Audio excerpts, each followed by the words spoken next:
पुरानी पेंशन की बहाली कर चुके राज्यों से सरकारी कर्मचारियों के लिए एक बड़ी जीत सामने आई है। आपको बता दें कि लंबे समय से जिन राज्यों में सत्ता परिवर्तन हो गया था और वहां पे सरकारी कर्मचारी इस बात को लेकर के आशंकित थे कि पूर्व की कांग्रेस शासित सरकार ने जो उनकी पुरानी पेंशन की बहाली की थी, अब सत्ता परिवर्तन हो गया है। इस नाते से बीजेपी शासित जो सरकार आई है वो सरकारी कर्मचारियों से पुरानी पेंशन छीन लेगी। लेकिन अब राज्य सरकार की ओर से इस बात की जानकारी दे दी गई है कि जिन राज्य के सरकारी कर्मचारियों की पुरानी पेंशन बहाल हो चुकी थी और पुरानी पेंशन का लाभ पाने लगे हैं या उनकी पात्रता हो गई है, तो जाहिर सी बात है कि उनको सीधे तौर पर पुरानी पेंशन का ही लाभ लिया जाएगा और किसी भी हाल में उनकी पुरानी पेंशन नहीं छीनी जाएगी। आपको बता दें कि राज्य सरकार द्वारा बोर्ड, निगम, राजकीय उपक्रम और स्वायत्त शासी संस्थाओं एवं विश्वविद्यालय में जीपीएफ लिंक्ड पेंशन स्कीम लागू किए जाने हेतु जारी आदेश दिनांक 20/4/2023 एवं इसकी निरंतरता में विभिन्न आदेश जारी किए गए हैं। इस संबंध में वित्त विभाग द्वारा पूर्व में जारी आदेश दिनांक 9/10/2025 की निरंतरता में निम्नानुसार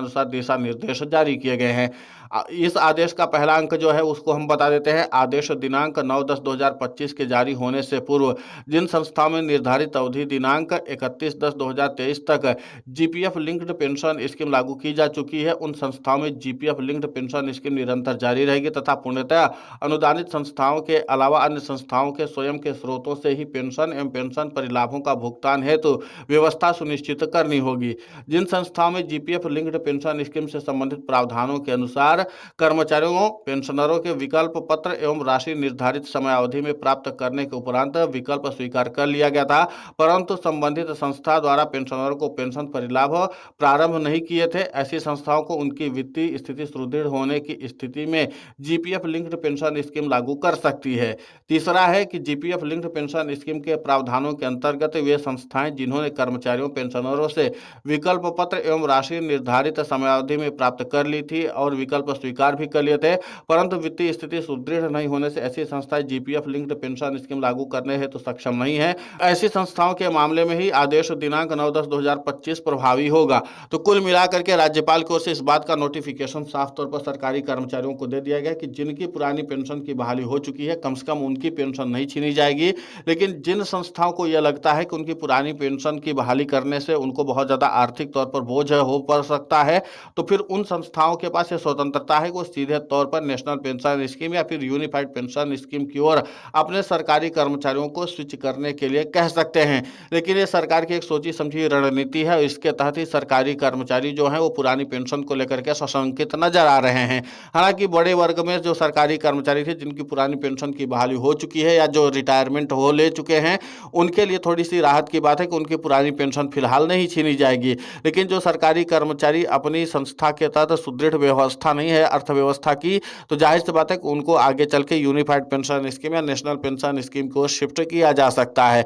अब जाहिर सी बात है कि इसको लेकर के सरकारी कर्मचारियों के एक बहुत बड़े धड़े में नाराजगी है, लेकिन देखना महत्वपूर्ण होगा कि जिस तरीके से पुरानी पेंशन को लेकर के सरकारी कर्मचारी लगातार पूरे देश भर में आंदोलित हैं और इसी के साथ राजस्थान और छत्तीसगढ़ के सरकारी कर्मचारियों के लिए इसी तरीके की व्यवस्था तैयार की गई, यानी कि बहुत ही चालाकी से सरकार ने इस बात का साफ संदेश दे दिया कि 25/10/2025 के बाद से जो सरकारी कर्मचारी हैं उनको सीधे तौर पर पुरानी पेंशन के लाभ से वंचित कर दिया जाएगा। अब देखना महत्वपूर्ण होगा कि एक तरफ पुरानी पेंशन की बहाली के मुद्दे पर आंदोलित सरकारी कर्मचारी अपने राष्ट्रव्यापी आंदोलन के जरिए जहां केंद्र की नरेंद्र मोदी सरकार को सीधे तौर पर चुनौती देना चाहते हैं और लगातार राष्ट्रीय राजधानी दिल्ली में आकर के आंदोलन करें, तो दूसरी तरफ केंद्र की नरेंद्र मोदी सरकार सरकारी कर्मचारियों के लिए एक व्यापक रणनीति के तहत ही उनकी पेंशन छीनने के कवायद में जुटी हुई है। अब देखना यह भी होगा कि पुरानी पेंशन की बहाली के मुद्दे पर आंदोलित राजस्थान के सरकारी कर्मचारी क्या एक बार फिर से राज्य की सरकार के ऊपर दबाव बनाने की कोशिश करेंगे। हालांकि यहाँ पर आपको हम साफ कर दें कि भाजपा की ओर से कभी भी पुरानी पेंशन को प्रमोट नहीं किया गया था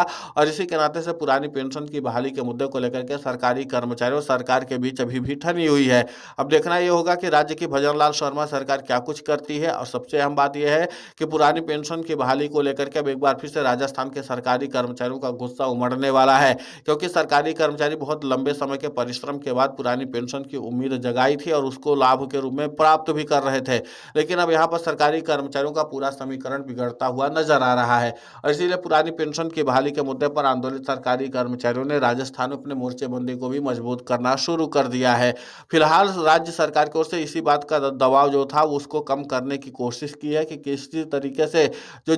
जीपीएफ लिंक्ड पेंशन स्कीम है उसके लाभ से सरकारी कर्मचारियों कर्मचारियों को वंचित न किया जाए, क्योंकि अगर उसके लाभ से सरकारी कर्मचारियों को वंचित किया जाएगा तो जाहिर सी बात है कि सरकारी कर्मचारियों का गुस्सा भड़क सकता है, क्योंकि एक तरफ राष्ट्रव्यापी तौर पर सरकारी कर्मचारियों का आंदोलन चल रहा है, दूसरी तरफ सरकारी कर्मचारियों ने इस बात का साफ तौर पर संदेश दे दिया है कि वो पुरानी पेंशन की बहाली के मुद्दे पर अब समझौता करने वाले नहीं हैं और हूबहू पुरानी पेंशन की बहाली के बिना अब सरकारी कर्मचारी अपने आंदोलन को बंद नहीं करने वाले हैं। तो इस बात को ध्यान में रखते हुए राज्य सरकार ने फिलहाल बीच का रास्ता निकाल लिया है, क्योंकि एक तरफ सरकार के ऊपर इस बात का दबाव बना था कि जहां पर आप पुरानी पेंशन के खिलाफ थे, वहां पर अगर सरकारी कर्मचारियों की पुरानी पेंशन की बहाली हो चुकी है तो आप पुरानी पेंशन का लाभ सरकारी कर्मचारियों को दे रहे हैं। तो ऐसे में भजनलाल शर्मा के पास एक विकल्प ये तैयार हो चुका है जवाब देने के लिए, कि वो कहेंगे कि जब तक हमारा शासनकाल नहीं था और सरकारी कर्मचारियों की पुरानी पेंशन की बहाली की गई थी और वहां पर सरकार या संस्था के पास पर्याप्त पैसे हैं सरकारी कर्मचारियों को पुरानी पेंशन का लाभ देने का, तो हम उसमें कुछ नहीं कर सकते। और अगर किसी संस्था को ये लगता है कि उसके पास पर्याप्त पैसे नहीं है जो भविष्य में सरकारी कर्मचारियों को